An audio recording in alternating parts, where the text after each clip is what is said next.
మీరు గతంలో 3 సంవత్సరాలు, 4 సంవత్సరాలు సీఎంగా చేశారు. గతంలో ఒక్క పథకం అయినా సరే మీరు చెప్పిన హామీలు నెరవేర్చిన రోజులు లేదు.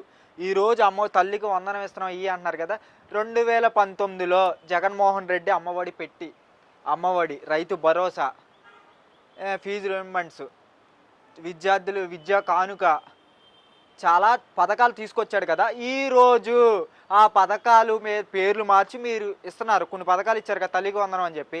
అదే పథకాలు జగన్మోహన్ రెడ్డి పెట్టకపోతే మీరు పెట్టేవారా? లేదుగా. కానీ మీరు షో ఆఫ్ చేయడానికి, మీరు నిజంగా ప్రజల్లోకి వెళ్దాం అనుకుంటున్నారు కదా!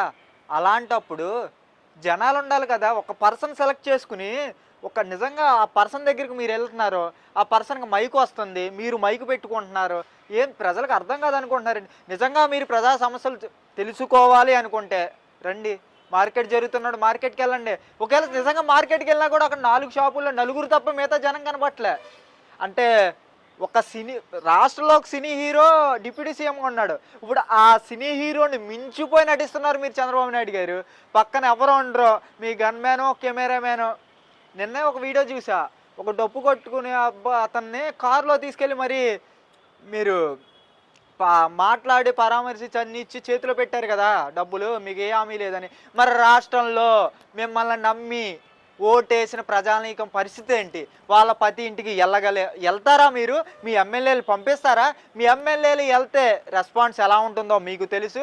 అందుకనే మన మీటింగ్లో కూడా మీరు మాట్లాడింది ఏంటంటే, మీరు ఇప్పుడు ఇలా ఉన్నట్టుంటే నెక్స్ట్ మనం గెలవడం కూడా కష్టమే అని చెప్పి 18 మంది ఎమ్మెల్యేలు కూడా డుమ్మ కట్టారు. జగన్మోహన్ రెడ్డి ఆ రోజు గడప గడపకి వెళ్ళమని చెప్పి ఎమ్మెల్యేలకు చెప్పాడు. అలాగే ఈరోజు మీ ఎమ్మెల్యేలు వెళ్ళగలరా? ఇవి వెళ్తే వాళ్ళు మీరిచ్చిన బాండ్ పేపర్లు పట్టుకుని మీ ఎమ్మెల్యేలు ప్రతి ఇంటికి వెళ్ళగలరా? వెళ్తే మేము ఇది నెరవేర్చామని చెప్పే దమ్ముందా? లేదుగా. అలాంటప్పుడు మీరు ప్రజాపాలన పక్కన పెట్టి ప్రతిపక్షాలు ఎలా కంట్రోల్ చేయాలో చూస్తున్నారు తప్ప ఈరోజు ఆంధ్రప్రదేశ్లో శాంతి భద్రతలు అవుతాయి. మీ ఇంటి పక్కన 12 ఏళ్ళ అమ్మాయి చిన్నారిని అత్యాచారం చేసి చంపేశారు మీ ఇంటి పక్కనే చంద్రబాబు నాయుడు గారు. ఈరోజు న్యూస్లో కూడా వచ్చింది.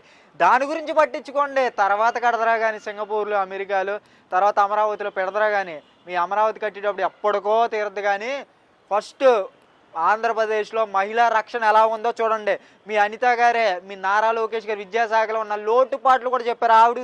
ఆవిడ తింటున్న కంచంలోనే గొజ్జంకి వచ్చింది. దాని గురించి ఒకసారి చూడండి.